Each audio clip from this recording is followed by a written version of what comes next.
Então as lojas chinesas vão tributar em 92% as mercadorias de AliExpress, Shein ou enfim, esses produtos que vêm importados. Só que isso, gente, não é algo novo, mas está dando o que falar, porque sim, apesar de não ser algo novo, temos algumas mudanças. E aí, até mesmo a galera que elegeu o atual presidente, que votou nele, estava lá no Twitter reclamando, etc e tal, porque parece que ninguém gostou dessas alterações. Só que ao mesmo tempo, nós não vamos olhar só para esse lado. Eu quero trazer para vocês também o que muitos estavam esperando, que poderia inclusive impactar no varejo nacional. Porque o que se entende é que, olha, a partir do momento que você começa a tributar essas mercadorias que vêm de fora, talvez o mercado nacional volte a ganhar um pouco de espaço. Só que talvez essa história não seja bem assim, e é sobre isso que será a nossa resenha de hoje. Então me acompanhe até o final do vídeo. Se vocês são novos por aqui, sejam todos muito bem-vindos. Podem já se inscrever aqui no canal. Se no final vocês gostarem, não esqueçam do like e, óbvio, utilizem os comentários para deixar a opinião de vocês sobre tudo isso, porque, gente, é bem verdade, 92% de imposto é muita coisa. Mas vocês vão entender que as empresas nacionais talvez estejam pagando até mais do que isso no final das contas, e aí parece que não temos uma solução tão fácil. Mas vamos lá, deixa eu começar explicando, gente, sobre essa questão desse imposto que pode chegar a 92%. O que acontece? Essa regra sobre essa taxação sobre a importação, ela existe desde a década de 90 e basicamente ela funciona assim: até $50 de pessoa física para pessoa física, você está isento de pagar qualquer imposto dessa mercadoria que está vindo de fora. Acima de $50, você tem uma tributação de 60%. Só que o que estava acontecendo? Muitas dessas empresas, como o próprio AliExpress, elas estavam se utilizando de tentar dar uma dribladinha nesse rolê todo, fazendo envios, por exemplo, como se fosse de pessoa física para pessoa física, até o valor de $50, para não ter tributação para ninguém. E aí, no início do ano, o governo disse assim: poxa, nós estamos precisando arrecadar, afinal nos propomos a gastar mais, não queremos cortar custos, então precisamos arrecadar mais. Vamos tirar a isenção dessa questão de compras até $50. Aí, quando eles tentaram fazer isso, muita gente chiou, o Twitter foi lá em peso em cima, falar: não queremos, vocês falaram que iam só tributar os ricos, as offshores, os fundos exclusivos, e no final das contas vão acabar tributando todo mundo. Aí eles resolveram fazer o seguinte: não, então vamos voltar atrás, vamos continuar com essa isenção de $50, mas vamos aumentar a fiscalização. E aí o que começou a acontecer foi que, sim, a fiscalização aumentou, e aí o que acontece? Muitas pessoas que estavam fazendo até mesmo compras abaixo de $50, e eu recebi alguns relatos assim nos posts que eu fiz tanto lá no Twitter como lá no Instagram, também passaram a ser tributadas, e esse tributo chegava aí a quase 100% também. Era a gente comprando capinha de R$20, mas tendo uma tributação de R$18 em cima disso, né? E o que acontece? Hoje, para você ser tributado e você poder retirar essa mercadoria, basicamente é isso: vem a mercadoria, vamos supor, da China, é parado lá no correio, eles vão arbitrar lá um valor em cima da mercadoria sobre a relação do tributo, e aí para você retirar você precisa pagar esse tributo. Só que aí o que aconteceu? Tudo isso sempre funcionou assim, não é algo novo como eu tô falando para vocês, tá? O que aconteceu foi que o governo, precisando arrecadar, como eu falei para vocês, eles trouxeram para a gente o que nós chamamos de remessa conforme. E esse é um programa do governo onde as empresas, por exemplo, as chinesas ou enfim de outros países, poderão se cadastrar de maneira que compras até $50 seguirão isentas, mas compras acima de $50 já terá a tributação diretamente no carrinho de compras. Então, você não vai mais ter aquela questão de talvez não ser pego pela fiscalização e não ser tributado. Basicamente, tudo que for compra, por exemplo, acima de $50, que vier agora do AliExpress ou das empresas que aderirem a esse programa, né, do remessa conforme, então tudo que for acima de $50 já vai ter essa tributação. Que tributação é essa? 60% em cima do valor do produto mais o frete. Só que não para por aí, porque além desses 60%, você ainda tem o ICMS, que todos os estados definiram que para e-commerce o ICMS seria fixado em 17%, então não vai ter diferença de estado para estado. Só que qual que é talvez a bizarrice em relação a esse imposto da forma que ele é cobrado? É porque basicamente nós temos imposto sobre imposto. Eu expliquei um pouco melhor essa conta lá no meu Twitter essa semana, e o que acontece? Eles pegam basicamente o valor ali do produto, colocam 60% em cima e depois ainda calculam o ICMS que é por dentro, que a gente chama, que é utilizado para base de cálculo do imposto, eles colocam o ICMS inclusive em cima desse imposto de importação. Então o resumo da ópera é que aquele produtinho que, sei lá, seria $100, ou seja, tá acima daquele limite de $50 para ser isento, mas vamos lá, uma comprinha de $100 viraria $192, ou seja, 92, quase 93% de imposto em cima. E até tem calculadora aí que já faz esse cálculo bonitinho para você não precisar fazer na mão, mas de qualquer maneira, não tem jeito. Tá vindo essa tributação, principalmente para as empresas, então, que aderirem a esse programa do governo, que basicamente é isso que mudou a forma de cobrança. E aí muita gente defendeu dizendo, não, olha, tá certo, porque se a gente já paga um monte de imposto aqui no Brasil, por que não pagar imposto também desses produtos que vêm de fora? Uma concorrência desleal.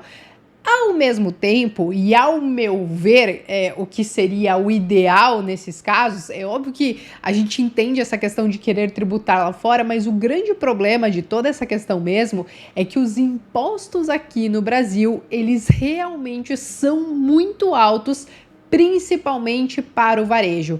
Essa medida que está sendo adotada agora, que está tendo essas alterações, na verdade, não é algo novo, porque existe desde a década de 90.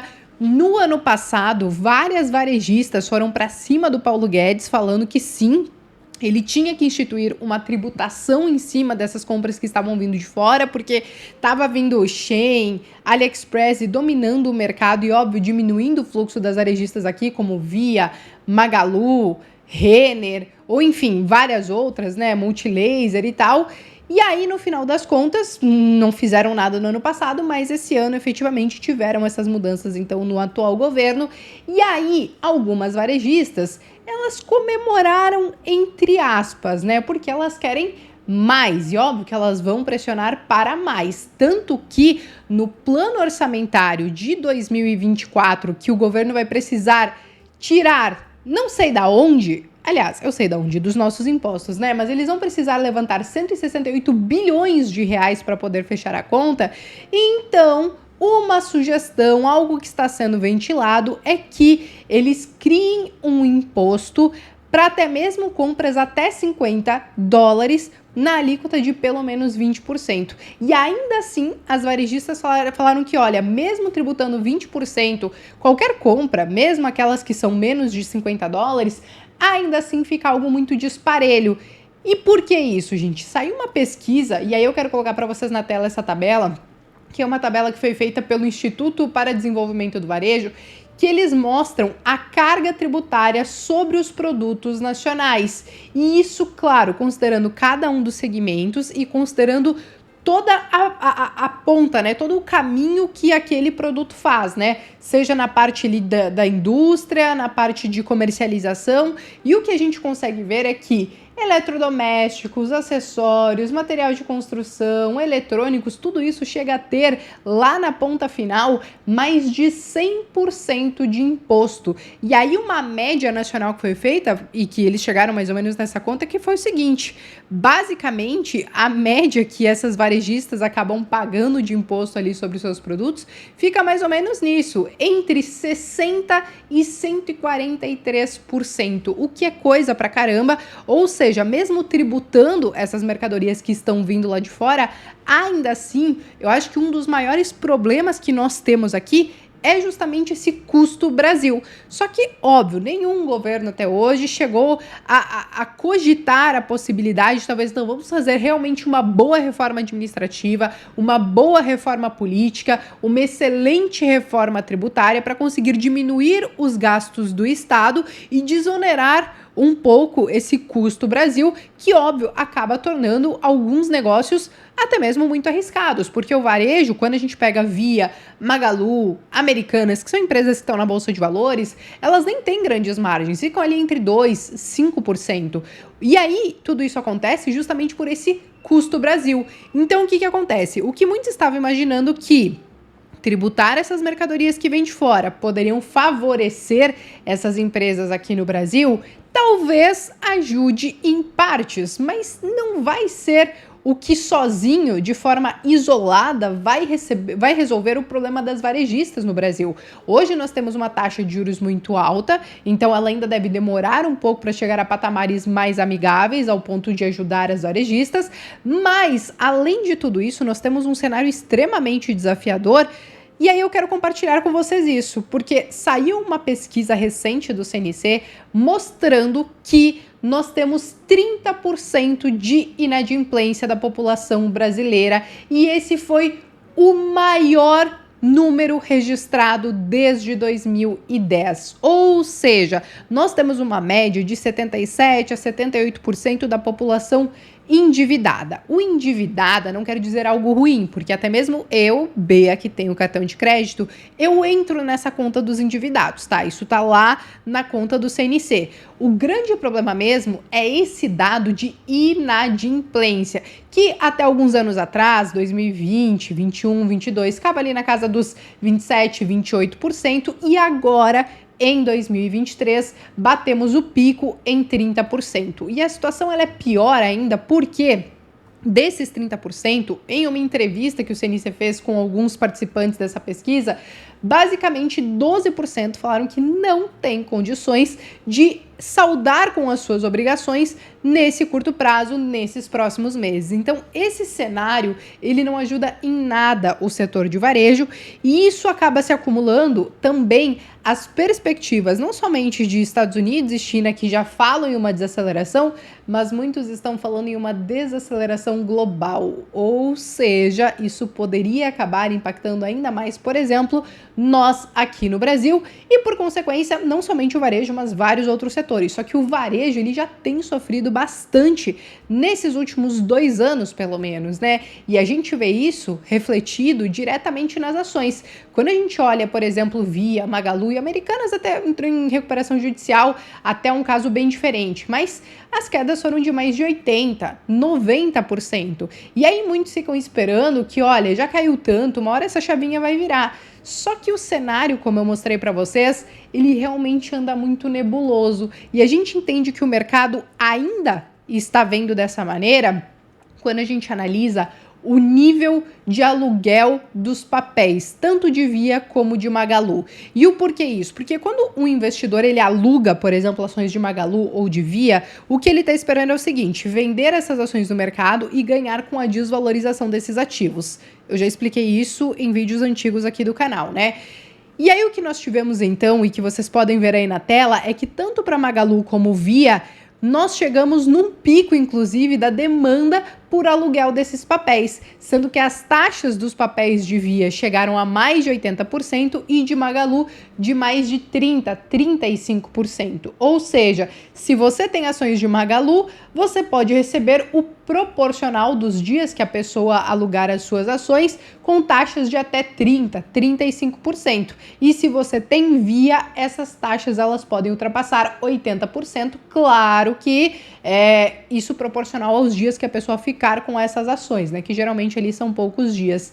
E aí o resumo da ópera é que, analisando tudo isso, o mercado está entendendo que, olha, o cenário realmente é nebuloso, apesar dessa tributação nesses produtos que estão vindo de fora poderem ajudar parcialmente as varejistas, ainda o que fala mais alto é o cenário macro e o mercado continua apostando na queda dessas ações, pelo menos nesse curto prazo. Então, basicamente, é esse o cenário que a gente tem hoje. Eu sei que muitos de vocês, assim como eu, tem algum tipo de ação de varejo na carteira, e aí eu sigo repetindo aquilo que eu falo há muito tempo aqui no canal. Esse tipo de ação, ela é muito cíclica, ela pode ser muito volátil, e por isso os percentuais sempre vão ser muito pequenininhos, 1, 2%, por exemplo, para caso a gente entre em um ciclo não muito bom, como é o que efetivamente está acontecendo, então isso não comprometa toda a performance de uma carteira. E claro, setores como varejo ou até mesmo aviação, que eu sempre falei para vocês, nem é um setor obrigatório para uma carteira. Na verdade,